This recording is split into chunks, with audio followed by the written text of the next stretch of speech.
Hi quilters, I'm Shelly Robson from the Quilted Forest in Forest City, Iowa, and we are starting a brand new block of the month, but it is a multi-year project. This is the project that I have been wanting to work on for a very long time.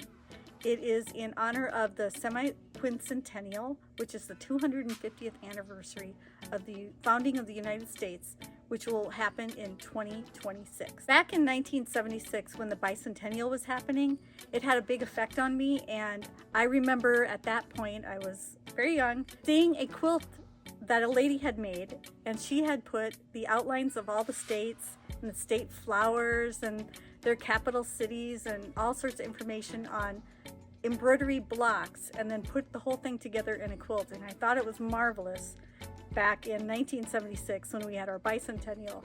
And I said to myself, someday I'm going to make a quilt for the 250th anniversary of the United States, and it's getting close. We're 4 years away, and if I want to make this a project that isn't overwhelming, I need to start now and do 1 or 2 blocks a month until we get to 2026. There are 6 things you're going to want to know about this quilt. The first is it's starting now in January of 2022 and will run through February of 2026. That will be the last block will be in February of 2026. Number 2, these are going to be video only blocks. There won't be paper patterns to go with them. In the description of the video, I'm going to put the pieces that you're going to need for that month's block and any pertinent information. So always read the description when you see these videos. This quilt is going to be my version of the 50 states blocks. So these won't be anything you can find anywhere else, and it won't necessarily be the typical block that stands for a particular state. It's just going to be what I come up with for that month. Number 3, these blocks will be all rotary cut. So there won't be any applique pieces or paper patterns that will appear in the descriptions or in the video, so you'll just have to pay attention to the video as you go through it and look at the description to see what is needed for that block. Number 4, this is going to be a scrappy quilt. There won't be a fabric requirements page or a list of requirements for each month. It's just going to be scrappy, so use what you have. I'm going to make my version red, white, and blue, but you can make your version whatever color scheme that you choose. If you would like your background fabric to be the same in all of the blocks, you could buy 6 or 7 yards of a background that you like and use it everywhere. You will have left over, but that way I know you'll have enough to get through the whole project and then some. Number 5, I'm going to be adding some embroidery to my blocks. After we get the block made in the video, I will add the embroidery, and then I will show you the following month what I've added. Each month I'm just going to add the name of the state, the date or the year that the state was put into the Union, and then maybe the capital of the state, a major landmark, anything that I think might be interesting to see at a later date. So each month I'm just going to do a little embroidery. I'm going to do it in my own handwriting. And I think when I saw a quilt when I was younger, that's what was kind of cool about it, is the lady had written it all in her own handwriting and her own drawing. So that's what I think I want to do with my quilt. Number 6, I'm going to be making my quilt in red, white, and blue, but you could use any color scheme that you like. For example, you could use a 2-color quilt and make like red and white, or green and white, or black and white. Black and white and a pop of color would be really cool. You could do it in 30s, you could do it in batiks, any kind of color scheme that you want. It's like I said before, it's going to be a scrappy quilt, so you can make it in any color scheme that you like. If you want to make it in a limited color palette, I would suggest buying multiple yards of several different fabrics that we want to use, knowing that you're going to throw in some pieces here and there. Again, it's designed to be a scrappy quilt, so each month will have a little bit different fabric in it. If you're not from the United States and you still want to join us to make this quilt, it's just scrappy quilt blocks.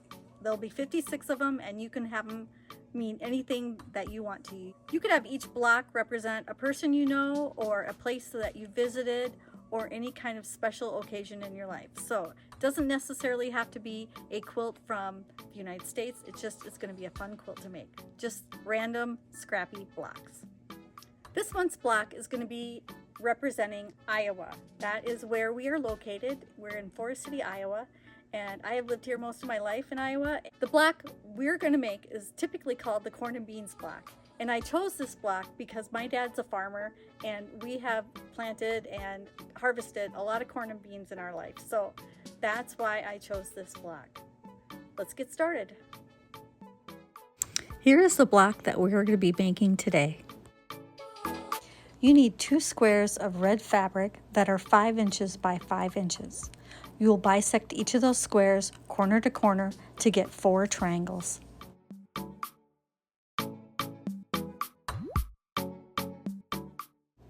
You need 2 squares of a white fabric that are 5 inches by 5 inches. You will bisect those corner to corner to get 4 triangles. You need 6 squares of a white fabric that are 3 inches by 3 inches.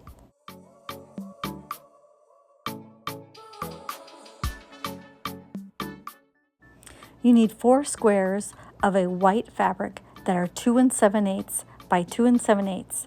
You will bisect those corner to corner to get 8 triangles.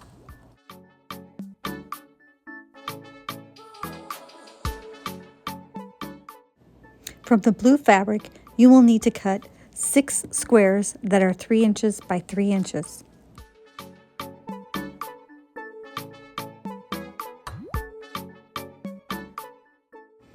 From the blue, you will also need 4 squares that are 2 7/8 by 2 7/8. You will bisect those squares corner to corner to get 8 triangles.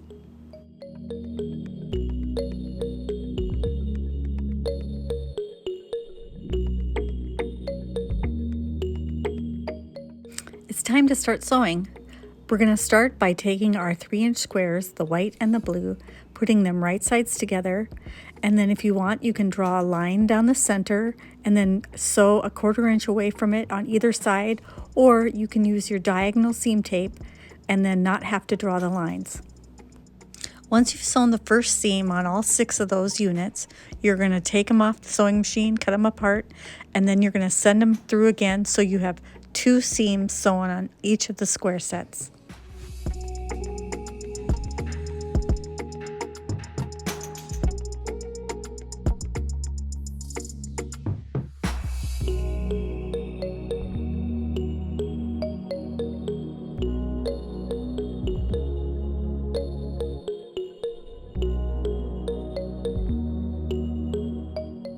Once they're sewn, you want to head over to the cutting mat. Use your ruler to cut in between the 2 sewn lines, corner to corner, and you will have 12 triangle unit pieces.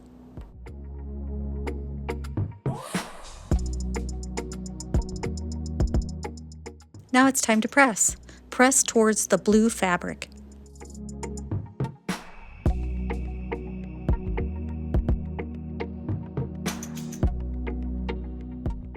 Now it's time to trim these units down to 2.5 by 2.5. I'm going to use my block lock ruler to help me make this an easy process.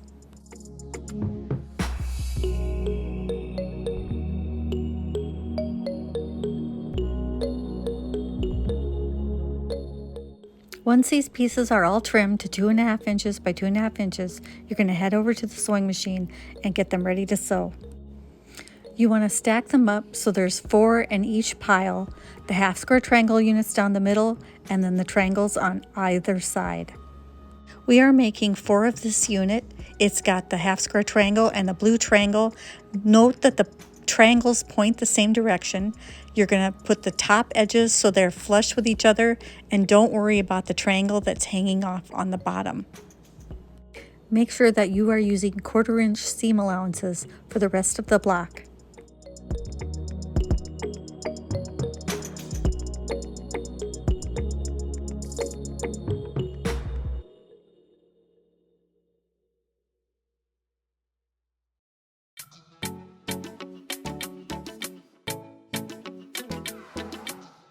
The next set that we're going to do starts out exactly like the first set you did, and then once you get the blue triangles sewn on the one side, you're going to flip it over and have the white triangles on the other side. And make sure the triangles are both pointing the same direction, like the blues both point one direction and the whites both point the other direction.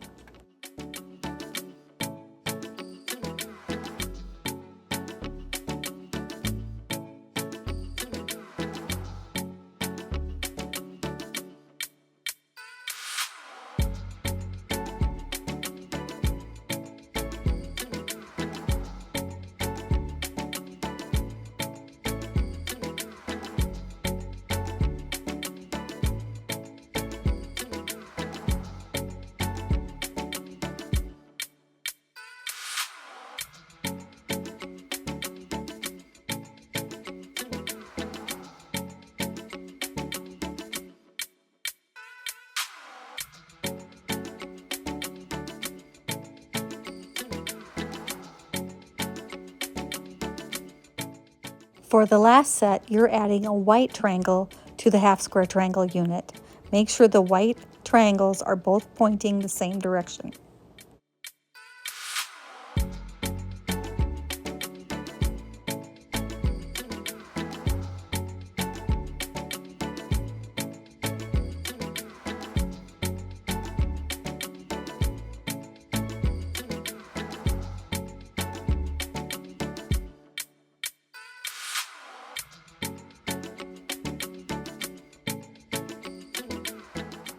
So now you have your 3 sections sewn.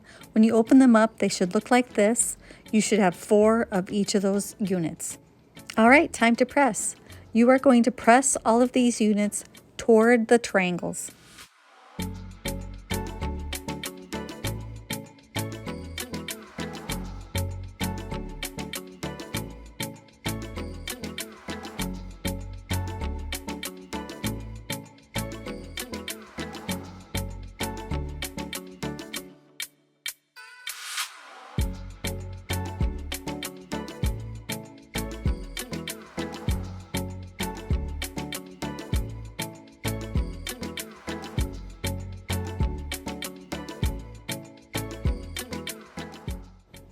All right, it's back to the sewing machine. You're going to want to line them up this way. Now, when you're sewing these units together, you don't want to worry about the points on either end. You just want to match them up where the seams are. They should nest together nicely, and if you want to, you can pin. However, you don't need to.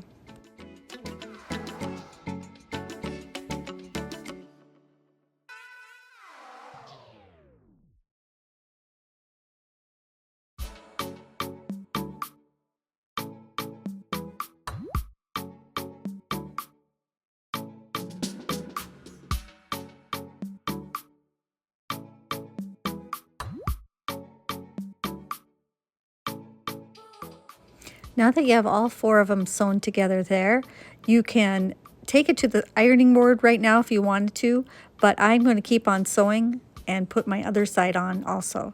Make sure you line up the centers where the seams are going opposite directions and not worry about the triangles that are hanging off on either end.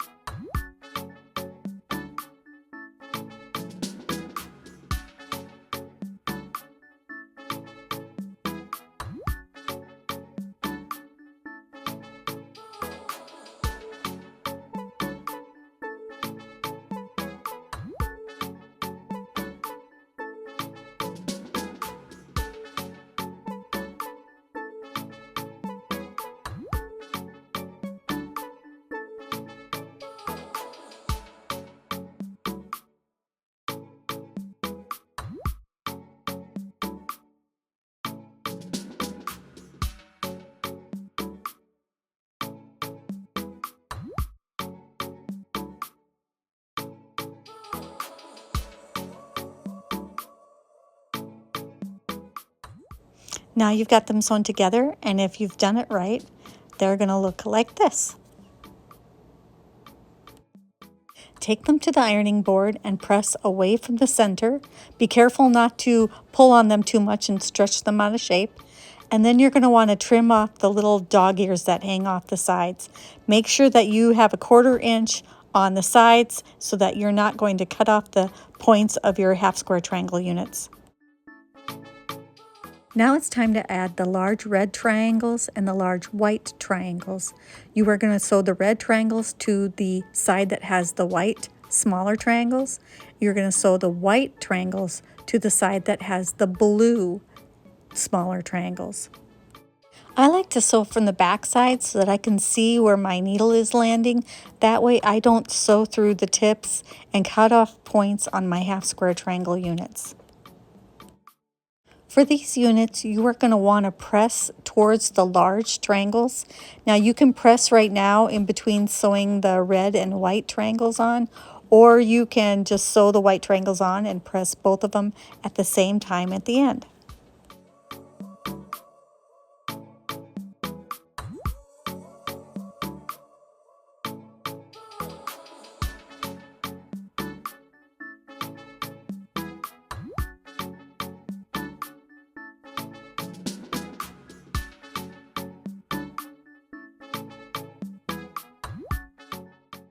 Now it's time to press these blocks. You want to press toward the larger triangles.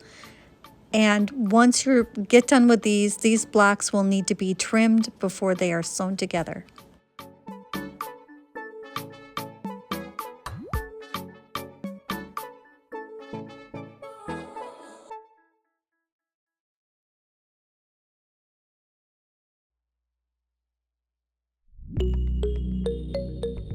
These blocks need to be trimmed to 6.5 inches by 6.5 inches.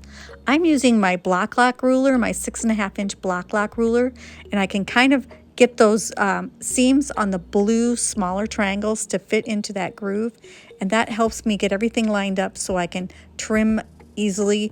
The larger triangles were a little oversized, so you will need to trim these before you move on to the next step.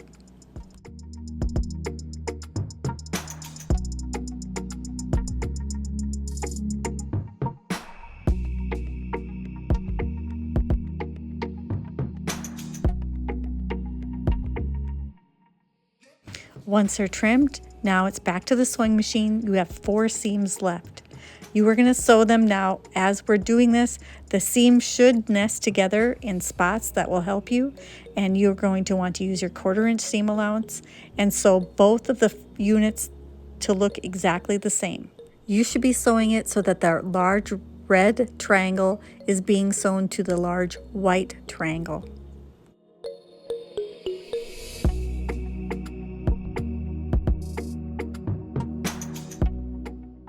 Press both of these units to look the same, so you're going to be pressing towards the red fabric on the larger triangle.